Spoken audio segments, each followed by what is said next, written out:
नहीं इस जग माँ कोई जग माही, प्रभुता पाहि जाहे मद नाही।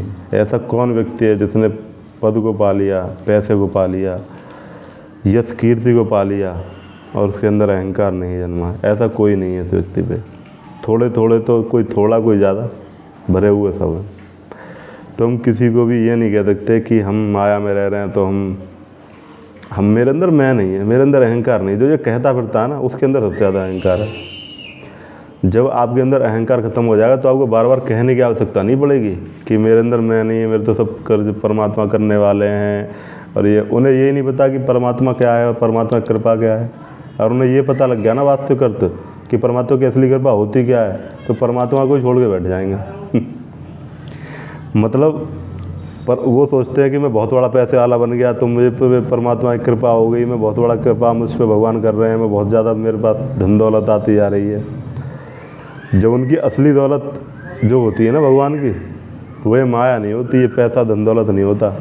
उनकी असली दौलत होती है वो तुमसे सारी माया छीन लेंगे और तुम्हें बहुत ज़्यादा गरीब बना देंगे। वो होती है असली कृपा।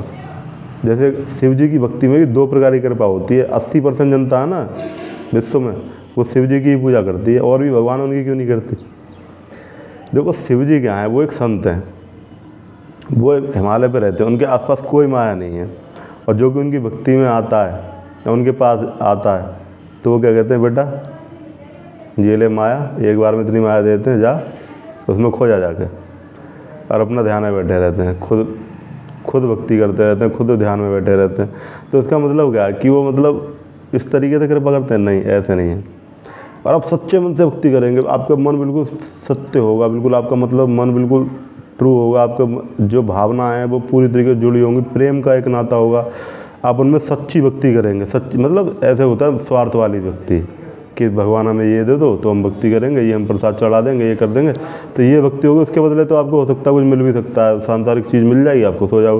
लेकिन अगर आपको परमात्मा को प्राप्त करना तो वो कभी सकपट कृपा नहीं करेंगे, माया धन दौलत नहीं देंगे, वो आपको देंगे निष्कपट कृपा, यानी कि श्री राम की भक्ति या श्री कृष्ण की भक्ति, वो आपको यही प्रदान करेंगे। उसे पता है इसी के द्वारा ही आपका कल्याण हो सकता है, और वो इसी प्रकार से चलते भी हैं। अगर आप शिव जी की सही भक्ति सही मायने में रखेंगे तो अगर आपको धन दौलत चाहिए, पैसा चाहिए, तो आप करिए शिव जी की भक्ति।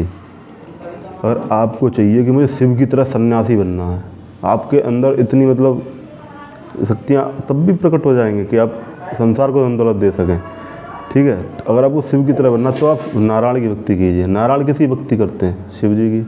शिव जी किसकी भक्ति करते हैं? नारायण की।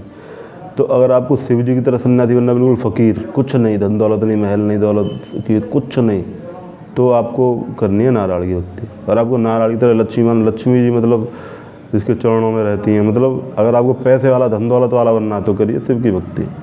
तो आप देख लो कि आपको माया चाहिए या परमात्मा चाहिए, आप खुद डिसाइड कर लीजिए। तो इसके आगे हम चलते हैं कि जैसे कि जप तप ज्ञान कर्म, कई प्रकार के मार्गों से हम शक्ति प्राप्त करते हैं। जप के द्वारा मंत्र के जप वगैरह चलते हैं, तप होता है, ज्ञान होता है, कर्म होता है, कई अनेक मार्ग हैं। अगर हम शक्ति की साधना करते हैं, शक्ति भी परम ब्रह्म स्वरूपणी है, उसमें भी आपका मन मायने रखता है।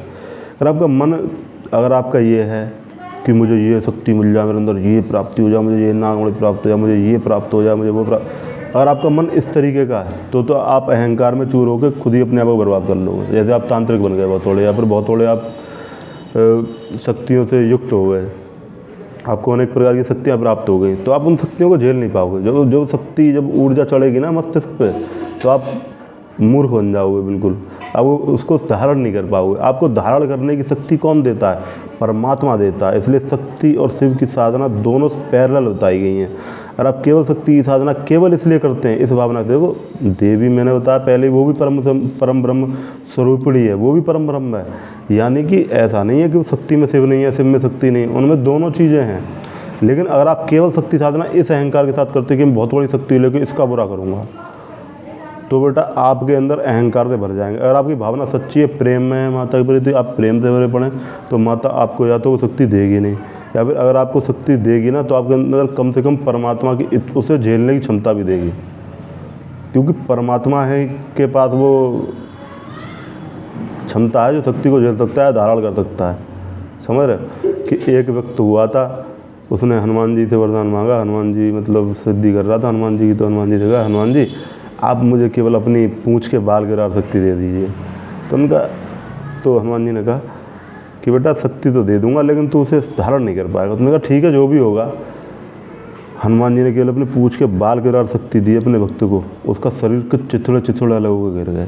मतलब समझना चाह रहे हो, केवल इसलिए नहीं है, केवल ये तो कि ये न्यूज़ में आई हुई चीज़ है, लेकिन आप खुद सोचो कि शक्ति है, धन है, दौलत है, पैसा है, शोहरत है, ये क्या है, इसे ये मस्तिष्क में घुस जाती है, प्रवेश कर जाती है, अहंकारी बना देती है। रावण इसलिए नहीं मरे कि उन्हें कोई मारने में सक्षम था, उनको मारने का कारण क्या था, वो सब अहंकार था। लेकिन रावण का तो खैर केस थोड़ा अलग हो जाता। रावण कभी रावण नहीं थे, रावण केवल लीला कर रहे थे। रावण भी भक्त थे भगवान के, वो शिवगढ़ थे, शिव के भक्त थे। वो केवल इसलिए बुरे बने थे कि बस एक नाटक चल रहा था, एक रंगमंच चल रहा था, एक लीला चल रही थी, और उन्होंने कहा था भैया विलेन का अवतार मुझे दे दो, मैं विलेन बनूंगा। इसलिए रावण बुरे बने, वरना बुरे कुछ नहीं थे। वो तो बने थे, वो तो महान बन गए। महान कौन है? जो परमात्मा के द्वारा मरे। कौन कौन व्यक्ति का कल्याण हो जाता है? एक व्यक्ति जो परमात्मा को रोज गाली दे, उसका भी कल्याण हो जाएगा, क्योंकि उसने चित्त लगाया, परमात्मा में चित्त लगाया। जो आप जैसे लोहे को जो पारस से घिस दो तो वो सोना बन जाता है। अगर आप परमात्मा को जोड़ दो, आप रोज़ 50 गालियाँ दो परमात्मा को बैठ के, तो आपका चित्त परमात्मा में लग जाएगा, तब भी आपका कल्याण होगा। अगर आप प्रेम मार्ग से चाहे चलें, चाहे क्रोध से चलें, चाहे किसी से भी चले, आपका मन जो है परमात्मा में लगना चाहिए। तो मन में आप केवल अपने मित्रों को भी धारण नहीं करते, आप अपने शत्रुओं को भी धारण करते हैं। मेन है मन। इस मन में रह कौन रहा है, इस मन में प्रवेश किसका है। तो मन अगर आपका किसी भी भावना से परमात्मा में लग जाता है, तब भी आपका कल्याण होना निश्चित है, आप जरूर सोने बनेंगे। ये बात सत्य है, सत्य है, सत्य है, इसे कोई नहीं टाल सकता। क्योंकि आप जिससे घिसेंगे, परमात्मा केवल कृपा करते हैं, परमात्मा केवल कल्याण करते हैं। जो भी उसके टच में आता है उसका कल्याण होना निश्चित हो जाता है। तो बस यहाँ पे बस मैं यही कहना चाहूँगा कि इसके आगे की जो भी यात्रा है, अगर आप कोई प्रश्न करना चाहें तो उसके आगे मैं बस बताऊँगा। धन्यवाद।